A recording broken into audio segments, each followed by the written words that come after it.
Hi there, it's Emmy Golding. I wanted to share with you an article that I read recently which posed the question, should kids be able to take a mental health day off from school?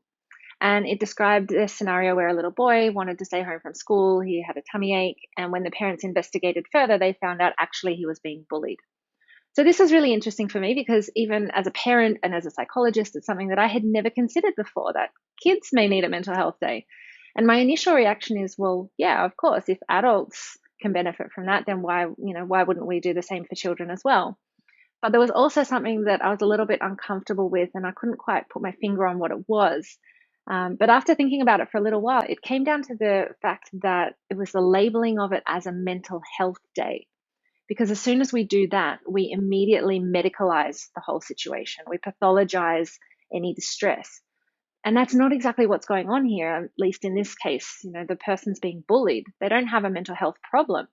Yes, it may be distressing, but the problem doesn't reside in them on the receiving end of that bullying. The problem is the bullying. So it's just about what kind of messages we're sending with the language that we use. Also, what are we teaching kids when we come across a situation that is difficult? We should avoid it. We want to be really careful about that as well. In fact, what we need obviously are solutions and ways of managing the situation.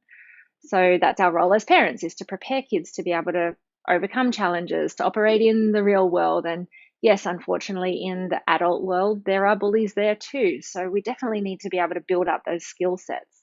Um, at the same time, I think what that day off provides is the space to be able to come up with that solution, to be able to work on that skill set.